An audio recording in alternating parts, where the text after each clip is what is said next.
প্রশ্ন করি যে ডক্টর মোহাম্মদ ইউনূস সরকারের আমলে মানে উনি যদি ক্ষমতায় বা দায়িত্ব আমরা যেরকমই বলি ৮ আগস্ট ২০২৪-এ নিয়ে থাকেন, আমি দেখি যে আপনি মোটামুটিভাবে তাকে আতশকাচের তলায় রেখেছেন ২-৩ সপ্তাহের মধ্যে থেকেই, যখনও সবাই এক ধরনের তাকে হানিমুন পিরিয়ড বলি বা অন্য কিছু বলি সেই সবের ক্ষেত্রে তাকে দিতে চেয়েছিলেন, কিন্তু আপনি সেই সময়টা তাকে আসলে দিতে চান নাই।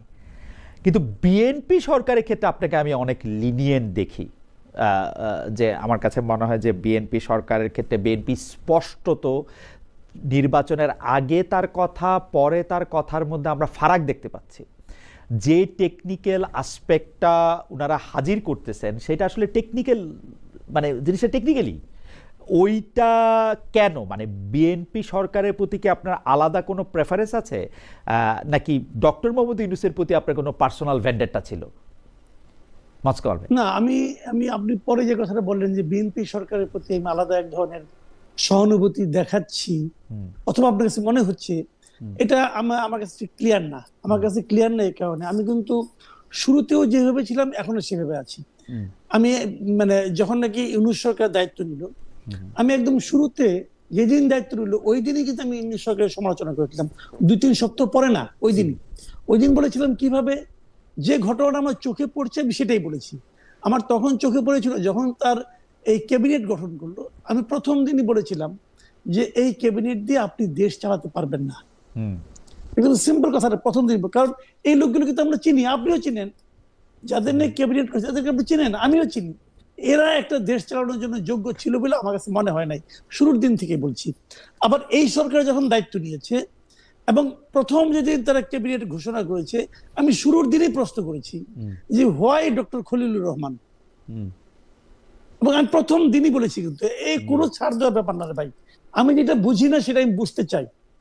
এখন আমি এরপরে কিন্তু একাধিক অনেকে আমাকে বলে, তাহলে আমি একটু যেমন আমি বলি, জি জি বলেন, যেমন আমি আরো কয়েকটা ঘটনা আমি বলেছি যে যখন তারা সিটি কর্পোরেশন গুলিতে দলীয় লোককে প্রশাসক নিয়োগ করলো, ওইটা নিয়ে প্রশ্ন করেছি, এটা আপনি কেন করলেন? এটা তো আপনার ইশতেহারের সঙ্গে সাংঘর্ষিক। ইশতেহার বলেন, ৩১ দফা বলেন, তাদের যে রাষ্ট্র সংস্কারে ৩১ দফা আছে তার ২১ নম্বর দফার সঙ্গে এটা সাংঘর্ষিক। আমি একদম ক্যাটাগরিক্যালি উল্লেখ করে বলছি এটা আপনি কেন করলেন, এটা নিয়ে আলোচনা করে। এরকম বিভিন্ন পয়েন্টে, বিভিন্ন জায়গায়, বিভিন্ন পয়েন্টে আমি তাদেরকে কিন্তু সমালোচনা করছি। আমি একদিনও ছাড় দিইনি।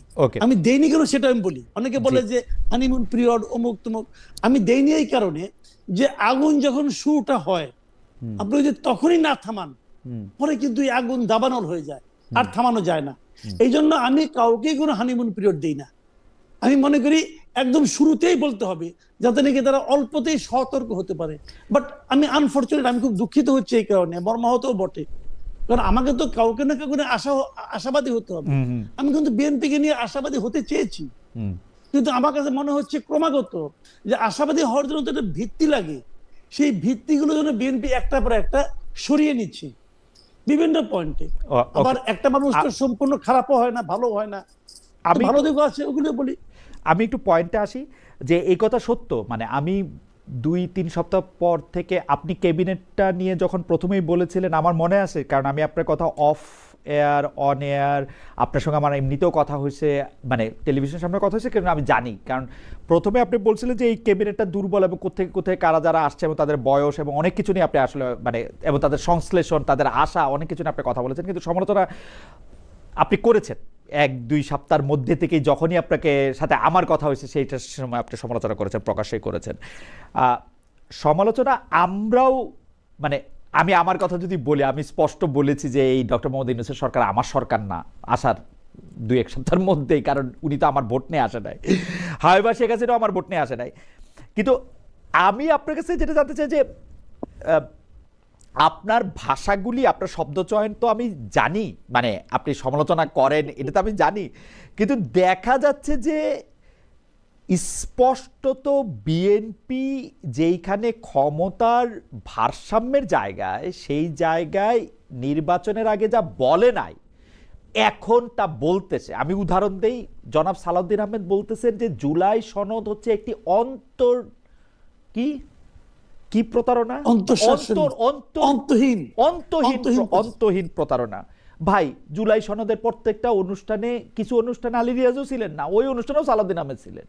মানে উনার মতো, মানে উনি তো ওই অনুষ্ঠানের, মানে অন্তহীন প্রতারণাটা এটা আমার সংসদে এসে শুনতে হইল কেন? মানে এই পরিবর্তনটা কিসের জন্য? আমি ধরে নিচ্ছি যে সালাউদ্দিন আহমেদ বিএনপির মুখপাত্র হয়ে কথা বলতেছেন। এখন আমি আপনাকে জানতে চাই এটা কেন, মানে যেই অন্তহীন প্রতারণা শব্দটা আমি এখন শুনলাম কেন, মানে তো এই প্রতারণার মধ্যে আমি এখন পড়লাম কেন?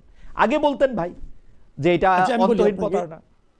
এখানে আমি যতদূর জানি উনি জুলাই সনদকে অন্তহীন প্রতারণা, না জুলাই সনদকে না, সরি, জুলাই অধ্যাদেশ বাস্তবায়ন আদেশকে, জুলাই সনদ বাস্তবায়ন আদেশকে উনি অন্তহীন প্রতারণা বলেছেন। রাইট। আচ্ছা, জুলাই সনদ বাস্তবায়ন আদেশকে আপনি যে প্রশ্নটা করেছেন এই প্রশ্নটা আমিও করি যে ভাই এই প্রতারণার কথা আপনি আগে বললেন না কেন? আগে তো আপনি এই জুলাই সনদ বাস্তবায়ন আদেশের মাধ্যমে যে গণভোট হচ্ছে, আপনি তো সেই গণভোটের পক্ষে হ্যাঁ ভোট দেওয়ার জন্য আপনি বলেছেন, তখন বললেন কেন? এখন এটা বলছেন কেন? এই প্রশ্নের ব্যাপারটা হলে আমি বলি, এই ব্যাপারটা যেটা হয়েছে, ওরা আসলে একভাবে মনে করেছে যে তখন যদি তারা এটা বলতো তাহলে হয়তো তাদের ভোট কমে যেত, অথবা তারা ভেবেছে আমি যদি তখন বলতো তাহলে জামাত, এনসিপি সহ আরো যারা আছে সবাই সবাই বলতো, প্রকাশ্যে প্রচারণা চালাতো।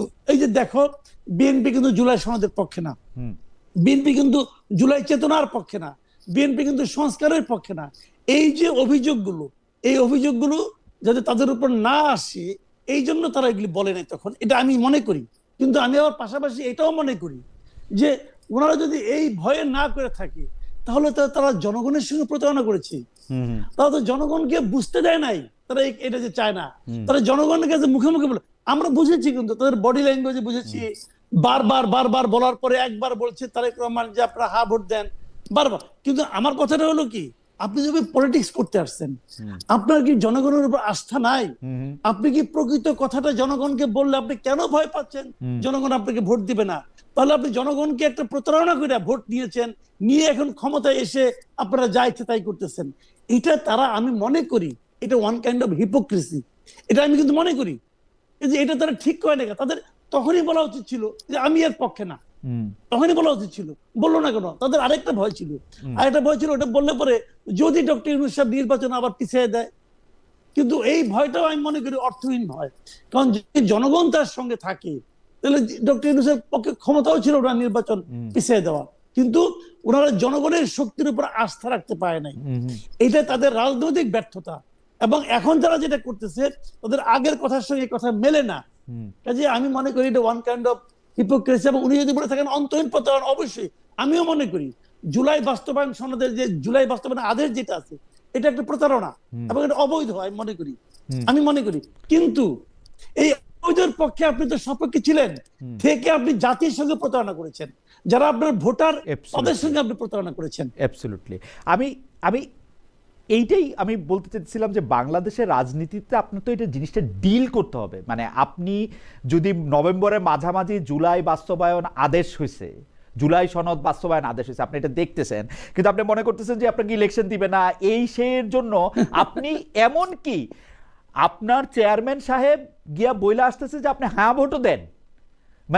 মানেটা কি? মানে খালি চেয়ারটা এইটা কামাল ভাই, আপনি যদি আমাকে আরেকটু বলেন, আমি একটু মাসকাত ভাইয়ের কাছে যাইতে চাই, আরেকটু যদি আপনি আমাকে বলেন যে মানে আমাদের তো আসলে প্রতি বছর আমরা আন্দোলন করব, সংগ্রাম করব, সরকার পরিবর্তন করব, সরকার ফেলে দেব, সেটা, কিন্তু আপনি আমাকে বলেন যে আপনি আশাবাদী মানুষ, আপনি আশার জায়গাটা কি দেখেন এই সরকারে, এই সংসদে? আমি আমার কথা বলি, আমি কতগুলি মানে বাজে কথা ছাড়া কিছুই এই পর্যন্ত দেখতেছি না আসলে। আমি একটা কথা বলি, খুবই কি বলে, খুবই আদব কায়দার সাথে বাজে কথা দেখতেছি আমি। আচ্ছা, আমি বলি আমার অবজারভেশনটা বলি আপনাকে। এটা হলো কি জানেন, আমি কিছু যদি মানে আমি হয়তো বলবো এত তাড়াতাড়ি এত শক্ত কথা বলা ঠিক কিনা, আমি কিন্তু ধীরে ধীরে তাদের মধ্যে সে হাসিনার যে সরকার যেটা আছে, যখন তারা 230 পেয়েছিল 2008-এর নির্বাচনে, এবং তাদের যে মন মানসিকতা ছিল 2030 পাওয়ার পর মনে হয়েছে যে আমি সব পেয়ে গেছি। যে একটা বিখ্যাত গান আছে না অনুপমের, যে সব পেলে নষ্ট জীবন, এখানেও তাই হয়েছে। যে 200 পেলে নষ্ট সরকার, 200 পেয়ে গেলে তারা মনে করে আমি সব পেয়ে গেছি। আমি এখন ওই ধারণা দেখতে পাচ্ছি। যেমন ধরেন, আমি উদাহরণ দিয়ে বলি, 2 দিন আগে তুমি যেটা বলছো এখন তুমি সেটা অস্বীকার করতেছো, এটা কি জনগণ বোঝে না? জনগণ কি এত বোকা? বোকা না। তাহলে বুঝে, এটা আমি বুঝি, আপনি বুঝেন, তারা বুঝে না? তারাও বুঝে। তারা বলে কেন? তারা আসলে জনগণকে পাত্তা দিচ্ছে না। তারা মনে করছে আমি তো ক্ষমতায় চলে এসেছি, কিসের জনগণ, কিসের কি? জনগণকে বাদ দিয়ে শেখ হাসিনা 15 বছর ছিল না, আমরাও থাকবো। তো 15 বছর থাকলে তো হয়েই গেল, আর কি লাগে? এই মানসিকতা তাদের কারো কারোর মধ্যে ভর করেছে কিনা আমার সন্দেহ হচ্ছে। কিন্তু কামাল ভাই, আপনাকে অনেক ধন্যবাদ। আমি একটু মাসকাত ভাইয়ের কাছে জানতে চাই যে মাসকাত ভাই, আমরা দেখলাম সংসদে বিরোধী দলের নেতা জামাত ইসলামের আমির ডক্টর শফিকুর রহমান স্পষ্ট বললেন যে তিনি সংবিধান ছুঁড়ে ফেলার কথা কখনোই বলেন নাই। তিনি এই সংবিধানের মধ্যে থাকতে চান, এই সংবিধানের মধ্যে তিনি সংশোধন চান, এই সংবিধানের মধ্যে সংস্কার করে যেইভাবে ক্ষমতার ভারসাম্য নিশ্চিত করতে চায় সেটাই তিনি করতে চান। আমি প্র্যাকটিক্যালি আমি দেখছি যে জনাব সালাউদ্দিন আহমেদের কথা, যিনি বেশি কথা বলছেন, বা জনাব আসাদুজ্জামান যিনি আইনমন্ত্রী আছেন তিনি, এবং ক্ষেত্র বিশেষে যিনি সংসদ নেতা আছেন জনাব তারেক রহমানের কথার সাথে জনাব শফিকুর রহমানের কথার একটা ফোঁটা পার্থক্য নাই, না লেটারে না স্পিরিটে। তাহলে সংসদে আমরা তর্কটা কোথায় দেখতেছি? আমরা কোথায় দেখতেছি যে এনসিপি বলতেছে যে জেনজিরা চায় সংবিধান ছুঁড়ে ফেলে দিতে? আমরা কোথায় দেখতেছি হাসনাত আবদুল্লাহ বলতেছেন যে তারেক রহমান কথা বলেন না কেন, সালাউদ্দিন আহমেদ কথা বলেন কেন? কোথায় আমরা এটাকে নমিনাল প্রধানমন্ত্রী, ফাংশনাল প্রধানমন্ত্রী এইসব ধরনের কথা শুনতেছি কেন? মানে এই জিনিসটা কেন? অনেকেই আবার বলতেছেন এনসিপি এখন জামাত ইসলামের সাথে যাওয়াতে ওদের আসলে সংবিধান নিয়ে কথা বলার রাইটটাই কমে গেছে। বিএনপি যে এখন এগুলি করবে না, এইটার বিরুদ্ধে প্রতিবাদ জানাতে গেলেও মনে হয় যে জামাতের হয়ে কাজ করতেছে এনসিপি। এই ব্যাপারগুলির আপনি আসলে কিভাবে দেখেন? মানে আমরা সংবিধান ছুঁড়ে ফেলা থেকে শুরু করে শফিকুর রহমান সাহেবের কথা, যারা কথা বলতেছেন সংসদে, যে মানে জবাব পাল্টা জবাব, আন্দালিব রহমান পার্থ, হাসনাত আবদুল্লাহ, মানে শফিকুল ইসলাম মাসুদ, মানে এগুলি কেন? আমি তো শফিকুর রহমান সাহেবের কথার সাথে বিএনপির কথার একটা ফোঁটা তফাৎ পাই না। মানে আমার কাছে মনে হয় যে সেম কথা বলতেছেন। মানে এইটা আপনি কিভাবে দেখেন? এর কিন্তু আপনি ঠিকই ধরেছেন, এবং কোনো পার্থক্য থাকার কিন্তু কথাও না। কারণ হচ্ছে যে বিএনপি এবং জামাত এরা কিন্তু যৌথভাবে একটি সরকার চালিয়েছে, এবং অল্প সময় হলো তাদের বন্ধুত্বের সম্পর্ক বা দাম্পত্য জীবনের অবসান ঘটেছে। কিন্তু ধরুন এই দুজনেই যে তিক্ত অভিজ্ঞতার মধ্যে গিয়েছে সেটা হচ্ছে আওয়ামী লীগ তাদের উপরে যে নিপীড়ন চালিয়েছে সেটা। এর ফলে যেটা হয়েছে যে আমার ধারণা যে বিএনপি এবং জামাত তারা যে কোনো ভাবে একটা স্ট্যাটাস কো ধরে রাখতে চায়। তাদের চেষ্টাটা হচ্ছে যে কোনোভাবে আর কি যেন আওয়ামী লীগ এইখানে ঢুকে পড়তে না পারে, ওই জায়গাতেই তাদের এমফ্যাসিস, এবং ওই জায়গাতে তাদের একটা যৌথতা আছে। আর একটা ব্যাপার আপনি বুঝতে চেষ্টা করেন যে এই যে চিন্তাগুলো না, যে এই যে রাষ্ট্র সংস্কারের চিন্তা, সংবিধান সংশোধন বা সংস্কারের চিন্তা, এই চিন্তাগুলো কিন্তু আসলে নতুন প্রজন্মেরই চিন্তা। পুরনো প্রজন্মে এটা আপনি বিএনপি বলেন বা জামাতি বলেন, এরা তো আসলে এই পাওয়ার স্ট্রাকচারের বেনিফিশিয়ারি, তাই না? এরা তো এখান থেকে কিন্তু তাদের অবস্থার উন্নতি ঘটেছে। তারা যে অবস্থায় জীবন শুরু করেছিল এই ব্যবস্থা বা এই বন্দোবস্ত মধ্যে দিয়েই তারা কিন্তু আজকে একটা বলা যায় যে ধনাঢ্য অবস্থায় বা এটা সচ্ছল অবস্থায় তারা এসেছে। সুতরাং তারা যে ব্যবস্থাটার বেনিফিশিয়ারি, ওই ব্যবস্থাটা কোনো মতে টিকে থাকুক এটা তারা মনে প্রাণে চাইবে।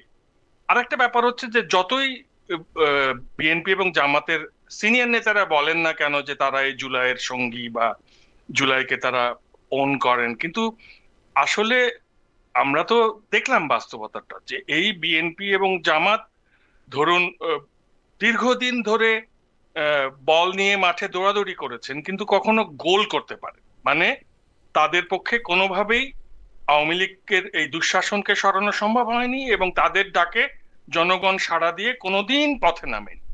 জনগণ পথে নেমেছে এই ছাত্রদের, এই তরুণদের ডাকে সাড়া দিয়ে, যে কারণে এই ছাত্র এবং তরুণরা তারা যেহেতু একটু আগে কামাল ভাই অনুষ্ঠান শুরুর আগে যেভাবে বলছিলেন, আমি একটা প্রশ্ন কি করতে পারি? সেইটা হচ্ছে যে জনগণ বলতে তো আমরা ছাত্ররা, আমাদের প্রবীণরা, আমাদের মেয়েরা, আমরা সবাই মিলেই তো আমরা জনগণ। এই 17 বছর যে আওয়ামী লীগ এত অত্যাচার করলো, 15 বছর এত গুম করলো, 3টা ইলেকশন না দিল, আমরা পথে নামলাম না কেন? জনগণ আমরা পথে নামলাম না কেন? এই জনগণের মধ্যে তো ছাত্ররাও আছে। মানে আমি বিএনপি ডাকে নামি নাই কেন, জামাতের ডাকে নামি নাই কেন? আজকে ওই ছাত্ররা আমাকে এই কথা কেন শোনাবে যে আমাদের ডাকে আপনারা নামছেন, তো তোমরা আমাদের ডাকে নামো নাই কেন? আমি যদি বলি, আমরা তো দিনের পর দিন এই 15 বছর ধরে এই সরকারের সমালোচনা করে গেলাম, এই গেলাম, ছাত্ররা আসলো না কেন? বিএনপি 28 অক্টোবর জান প্রাণ দিয়ে ওদেরকে আসতে বললো, ওরা আসলো না কেন? মানে আওয়ামী লীগের কি অন্যায় খালি 30% মুক্তিযোদ্ধার কোটা দিছিল, আর কোনো অন্যায় নাই ছিল না? এটা কিরকম? এখন আপনি ওদেরকে জিজ্ঞেস করলে ওরা এইটার খুব স্পষ্ট উত্তর দিতে পারবে, কিন্তু যে আমি যে প্রসঙ্গটাতে ছিলাম ওইটা দিয়ে এটার উত্তর হবে আসলে। মাসুদ কামাল ভাই বলছিলেন যে ইন্টারনেটের কারণে আসলে এই যে গোটা বিশ্ব সম্পর্কে জেনে যাওয়া, গোটা বৈশ্বিক প্রেক্ষাপট, গণতন্ত্র, এগুলোর সংবিধান, এই ধারণাগুলো আরো স্পষ্ট হয়েছে সবার, এবং এখানে আর কোনো জানতে কোনো বাধা নাই। এই জায়গাটাতে আমার মনে হয় যে তরুণ প্রজন্ম তারা কিন্তু যখন সংবিধান সংস্কার নিয়ে আলাপ করছে, এই রাষ্ট্র ব্যবস্থা সংস্কার নিয়ে আলাপ করছে, তারা কিন্তু সাবস্টেন্সিয়াল আলোচনাই করছে। তারা কিন্তু ধরে ধরে যে বিষয়গুলো আমাদের সমস্যা তৈরি করছে, দুর্নীতি, এজন্য দুদক কমিশন অধ্যাদেশটা দরকার, গুম ছিল একটা বড় ধরনের সমস্যা আয়নাঘর, সুতরাং ওই অধ্যাদেশটা, গুম কমিশন নিয়ে যে অধ্যাদেশ, ওটা দরকার। আমাদের বিচার ব্যবস্থার একটা সার্বভৌম চেহারা দরকার, সেজন্য ওই যে এই বিচার ব্যবস্থাকে আমি নির্বাহী বিভাগের অধীনে বা প্রধানমন্ত্রী বা আইন মন্ত্রণালয়ের অধীনে রাখতে পারবো না। এই যে চিন্তাগুলো, এই চিন্তাগুলো নতুন প্রজন্মের মধ্যে যেভাবে দোতনা তৈরি করে, বা তারা এই ব্যাপারটাকে যেভাবে মানে আজ নিয়ে ফিল করে, কারণ ওরাই তো এই দেশটাতে আগামী বছরগুলোতে বসবাস করবে, বা তাদেরকেই তো এই ব্যবস্থার মধ্যে বেঁচে থাকতে হবে। আর পুরনো এই যে চিন্তা, বিএনপি বা জামাত, তাদের এইটা একটা, তারা দেখেছে যে 1971 সালে, 90 সালে সবসময় তরুণরা রক্ত দিয়েছে, সম্মুখ সমরে আপনি তারুণ্যকেই পেয়েছেন, কিন্তু তারপর এই রক্তের সিঁড়ি বেয়ে কি দেখা গেছে, এই বয়স্ক লোকেরা ওদেরকে বলেছে তোমরা তো ছোট ছেলে, ঠিক আছে আমরা দেখছি, বলে নিজেদের এই যে এটা জলসা ঘরটা সাজিয়ে বসেছে ক্ষমতা কাঠামো। এবারও ভেবেছে যে এই ছেলে মেয়েগুলো একটু বেশি কথা বলছে, ফেসবুক থাকার কারণেও বেশি হচ্ছে কথা, এদেরকে বুঝিয়ে সুঝিয়ে আমরা নিশ্চয়ই একটা জায়গায় নিয়ে আসতে পারব। আমার ধারণা যে পুরনো ব্যবস্থাটাকে পুরনো রাজনৈতিক দল চাইবেই, কারণ তাদের চিন্তাই পুরনো, তাদের পক্ষে নতুন রাষ্ট্রের চিন্তা করাটা অসম্ভব, না, এই কল্পনাই তাদের মনে নাই। আমার মনে হয় যে এই কল্পনা যে তাদের নাই, সেটা কিন্তু আমরা মোটামুটি 50-55 বছরে বুঝে গেছিলাম। কিন্তু নতুনদের চিন্তাও যে পুরনো বন্দোবস্তের মধ্যে ঢুকে পড়া, 6টা সিট পাবো বলে জামায়াতে ইসলামের সাথে জোট করে ফেলা, বা বিএনপির সাথে জোট করলেও আমি একই কথাই বলতাম, জামাতের এগেইনস্টে আমার আলাদা করে কিছু বলার নাই।